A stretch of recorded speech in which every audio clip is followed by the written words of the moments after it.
How would you like to know the ultimate measure of success in career and business? What we could measure to know that we're going to be more successful or perhaps watch out for being less successful?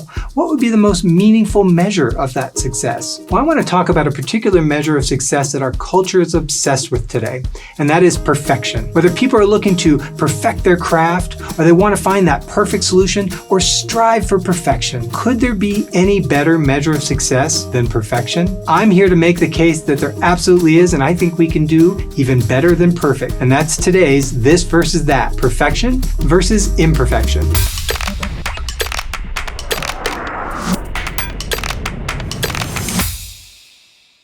Let's break past the expectations for how things have always been done, and let's look forward to setting new expectations in life, finance, career, and business.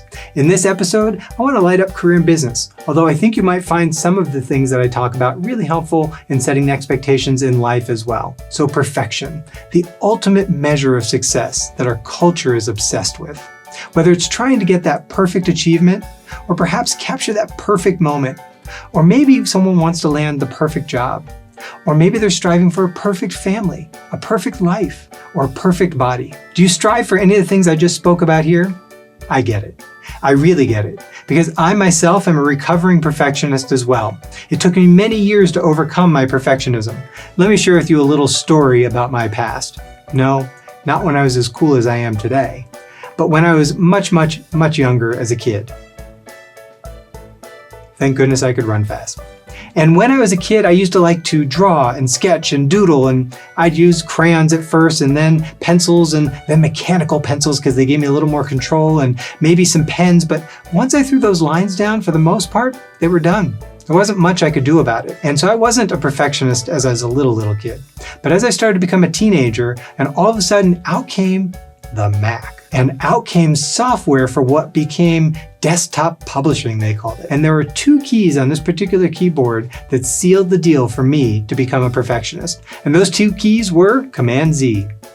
Undo, undo, undo. Not only one undo, but eventually the computer had the ability to undo as many layers as I might dream up. And all of a sudden, all these things I might have let slide before, I realized I can control it. I can make things so precise in desktop publishing compared to my feeble little hand that could make a mistake or draw a line wrong or color out of the lines to, nope, I can control it all. And if I got any of it wrong, no matter how many steps back and I changed my mind, undo, undo, undo. That's all it took, and I was hooked. It was like my crack for perfectionism. And now I was absolutely a perfectionist, and I would strive for everything to be just the way I wanted it. In order to dethrone perfection and offer some counterparts to consider as a different measure of success, let me share with you how I think about it.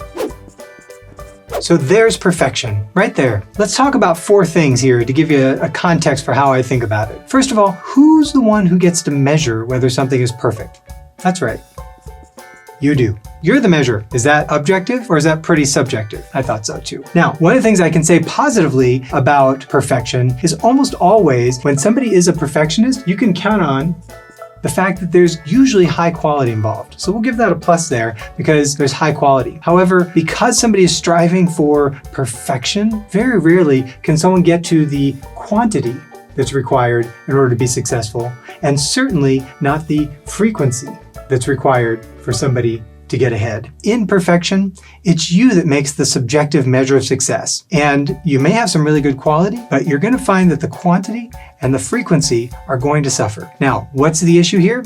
Remember I said, who's the one that gets to make the measure? You? Well, if you're the one who gets to make the measure, it may shut down a lot of input and collaboration with workers, colleagues, or teams. Now, what about the fact that it may lead to micromanagement? I know, my first employee, Dan, I'm really sorry. I got over it. But nonetheless, what ends up happening is because you've got this artificial subjective nature to the threshold of what makes something perfect, who can live up to that? And so now you've got to micromanage the heck out of people. In addition to the fact you may find yourself never fully being satisfied with how people are doing it. And as a result, you're going to end up doing a lot of things for yourself. And on top of that, there's another issue with perfection, and that is, well, it's kind of impossible. And with all that going for perfection, let's go ahead and knock it off of its throne from being this ultimate measure of success and bring it down a few notches, say, to about here. Just a little bit higher than perhaps, we'll just call it subpar. Now, what are some alternatives now to perfection then? Because once I figured out perfection wasn't going to work for all these reasons that I just spoke about, and I realized all the challenges I was having, spending all this time trying to reach the impossible,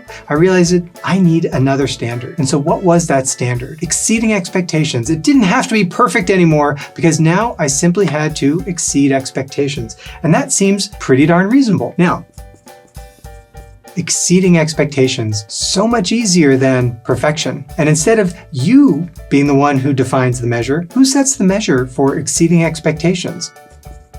It's theirs, not yours. Who's theirs? Whoever you're trying to exceed the expectations of. Maybe it's the client, maybe it's your boss, maybe it's a colleague, maybe it's a fellow loved one. It's someone else's expectations. And quickly I started to realize there's a problem here too. First off, usually, much like its counterpart in perfection, the quality is usually very good. However, the quantity, even though it's better than perfection, still ends up suffering a bit. And the frequency ends up suffering a bit. Why? Because you're getting whipsawed around by all of these expectations that you didn't create. What if somebody has unreasonable expectations? Can I walk into the restaurant and say, hey, I expect a free meal, and they just give me free food? Gosh, no. So what is it about exceeding expectations that's reasonable? It seems like it was reasonable when I tried it out, and for years I did it. I even espoused it to people on my teams and said, we simply need to exceed expectations. And then I realized, no, that's still going to be a problem because whether I'm creating it in perfectionism or the other person's creating it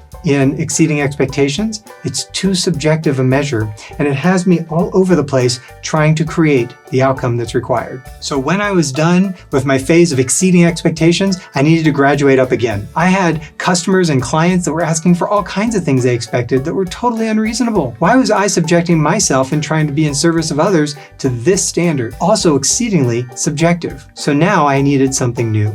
What could that be? And what I ended up learning from many business courses that I took with some of the best teachers in the world was to exceed market standards. Exceeding market standards is a different threshold. Still, you have to exceed something, but now instead of measuring it against something totally subjective, you can start to open it up to what the marketplace says is the standard.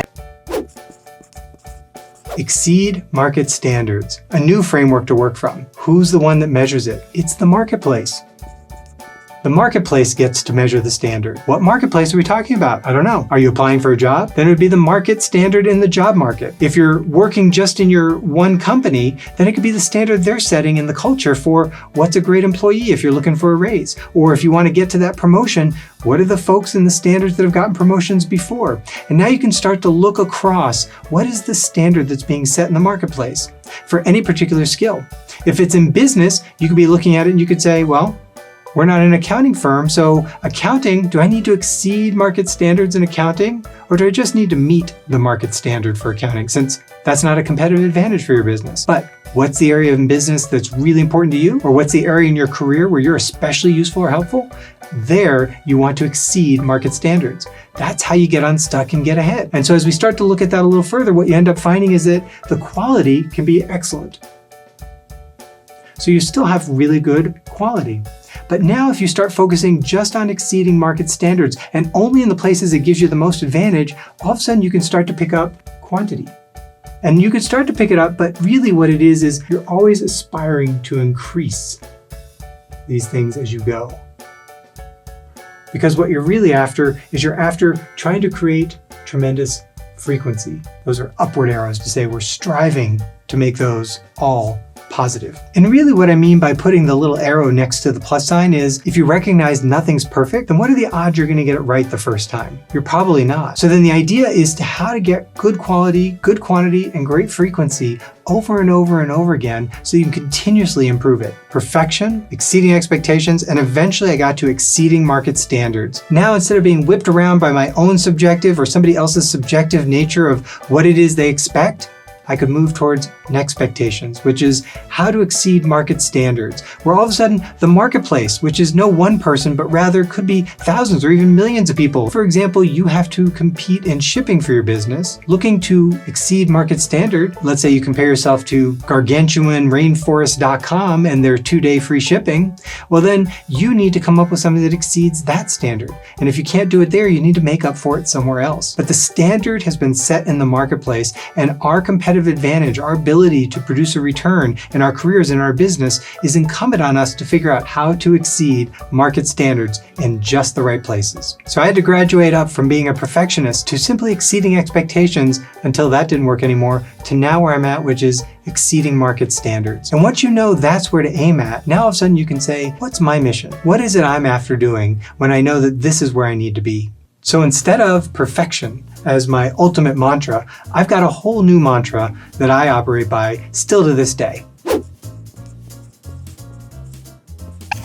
Anybody who's worked with me now for years knows that my mantra is ever improving degrees of imperfection. The target is no longer perfection, and for that matter, the target's no longer imperfection. Our target is still to exceed market standards in the key areas. However, what this recognizes is that sometimes when we're trying to exceed market standards, which are always changing and really difficult to do, we may get some things wrong on our way to getting them right, imperfection. But it doesn't excuse the imperfection. It doesn't excuse getting it wrong. We're still responsible for getting it right. The difference is this part here.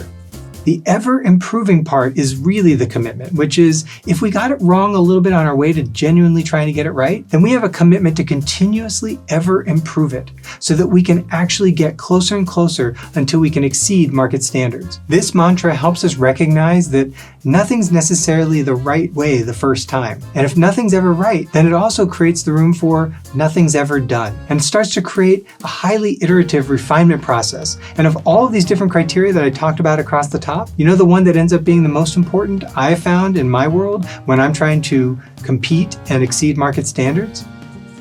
Frequency ends up being of the most importance. So when we're looking to break past the expectations of perfection and start setting nexpectations, it's going to be the frequency that matters most. At least that's what I have found, is that of course you need to have decent quality and you have to have good quantity of output. But the reality is that market standards are constantly changing. And so the ability to iterate and recognize that even if you did get it right the first time and exceeded market standards, eventually they won't be anymore. Which is why I put these arrows up above saying we're going to have to constantly be extending our reach. We may have gotten to exceed market standard once, then someone beat us. So we need to come back and make it ever improving degrees until we get it to where we need it again to exceed market standards. That's setting nexpectations. And now we have the makings not only to exceed market standards, because once we exceed them, it doesn't mean they're exceeded forever, but rather we can take it to the next level and say, okay, let's also make sure our teams or we have the knowledge in our careers to be highly iterative and rapidly refining in exceeding market standards. Because we're not going to set it once and be done. We're going to need to do it over and over and over again. And now ever improving degrees of imperfection becomes the mantra for nexpectations. So I was a perfectionist, and I learned that's not going to get me where I need to go. Then I exceeded expectations for many years. Hopefully, if you find yourself in any of those spots, I've just helped you accelerate where you're at and recognize that what we need to be after is exceeding market standards. Who's setting the standard in the marketplace that we need to compete against? And let's do that with ever-improving degrees of imperfection and be highly iterative and rapidly refining as we go forward to set nexpectations in our careers and our business. Ever-improving degrees of imperfection, maybe even better than perfect. Let me know what you think in the comments below. Feel free to like or subscribe. Until the next video, set nexpectations. Hey, little me. Hang in there. Things turned out better than you ever imagined.